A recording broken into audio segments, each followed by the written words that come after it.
Hi, Nostella. My name is Mercy. I changed the name. I am 38 years old and my husband is 42 years old. We got married 2 months ago and we have been trying to conceive. What are the chances for me to get pregnant at my age? Yes, to answer that question, you have a great chance to get pregnant. But before you understand that, let's look at menstrual cycle.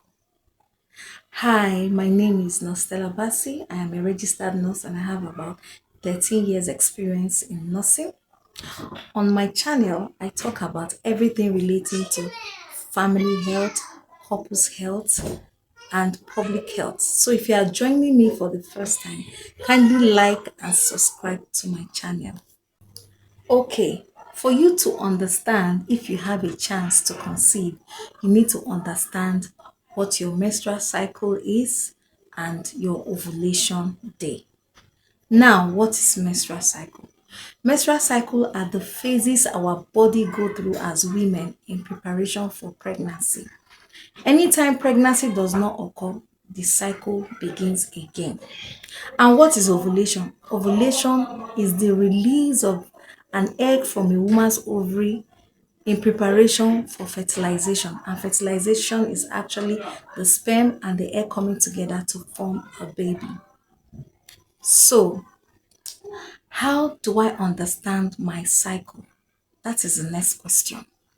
So, cycle varies in individual. Some women have 30-day cycle, some have 25 days, some have 35 days. It varies in individual.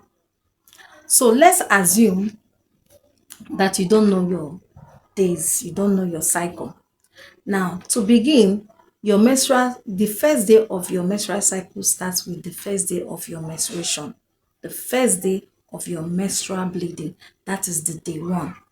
And from that day till the day before the next menstruation will start is your menstrual cycle. Let's say, for example, you have a 30-day cycle and your menstruation started on the first.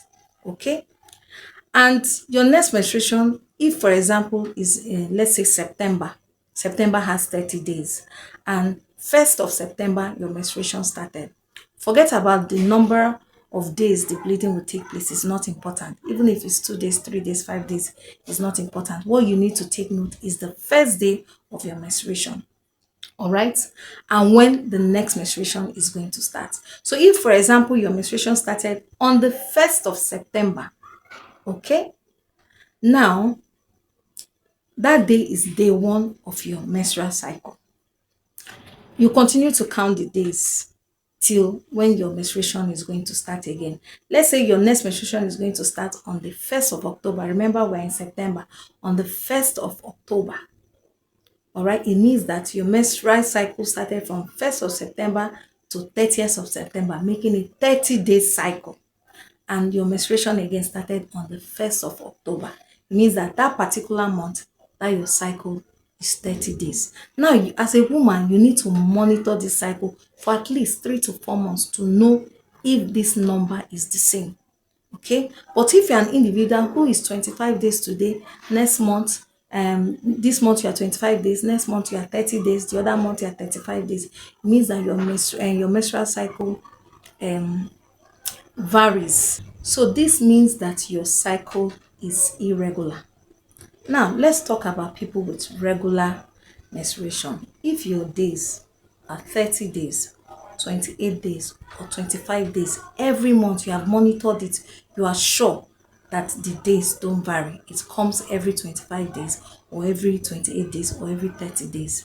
For you to know the day of your ovulation, count back 14 days before your next menstruation. That is the day of your ovulation. Let's now take 30 days, for example, for an individual that have 30 days cycle, and let's use September that has also 30 days as a date. So if you're an individual that has 30 days cycle, the first day of your menstruation is on the 1st of September, and the next day of your menstruation is on the 1st of October. It means that between 1st and 30th of September is your menstrual cycle. How do you know the day of your ovulation? 14 days before that 1st of October is your ovulation day. And when you follow the calendar of the month of September, you realize that that 14 days is on the 16th of September. Please follow me clearly. It's on the 16th. So if you count from 30 backwards, the 14 days before the next menstruation is on the 16th of September. That is your ovulation day. Okay? And for an individual that is trying to conceive, it does not mean that it's that day go that you are going to try to conceive. You're going to start like 5 days or 3 days before that ovulation day, and maybe a day or two after the ovulation day. Those are the days you should have intercourse. When you have intercourse those days, you have greater chances of what? Conceiving, rather than trying blindly without knowing. Listen again. If day 16 of the month of September is your actual day of ovulation, you should have started trying to conceive from like day 12 to make intercourse with your husband so that you can get pregnant. And at least 2 or 3 days after that day 16, you can try again to copulate with your husband so that you can conceive. Now, what are the signs of ovulation? Some women don't even know if they are ovulating. Now, whether you are single or married, you need to know whether you are ovulating. It's the right thing to do as a woman. Monitor your body and try to understand your body. So how do you know? Now that we ascertain that day 16 is Mercy's ovulation day, usually she needs to monitor to be sure that she's ovulating. Okay, that's if you are not married though, you can try. If you are married, you can still do all these tests and cross-check that you are ovulating. What are the signs of ovulation? Number one is that your vaginal discharge will change. It will become clear and lighter and stretchy. To become clear, light and stretchy. You see it stretches like egg white. You know the egg, the whitish part of an egg. That is how it's going to be. It's going to be as clear as that. And when you use your fingers to hold it, you see that it stretches. That's when to know that you are actually ovulating. Okay. Another way to find out is using ovulation test kits. Okay, you can buy ovulation test kits. You don't need to be married to check this. Just go out there, go to any pharmacy, buy ovulation test kit. Towards that ovulation time, quickly produce urine and begin to check 3 days before that day, 2 days before that day, 1 day before that day, on that day, and some days after, just to be sure that you are ovulating. If you know that you're ovulating, know that you don't have any problem. Okay, that is how to find out if you're ovulating. And if all other factors are all right and you can ascertain your ovulation, then you know that you can get pregnant. But if after checking all this you can find out that you're ovulating but yet you're not getting pregnant, there are other things to consider. Another way to check if you're ovulating is doing the basal body temperature. Now, I really do not like to talk about basal body temperature because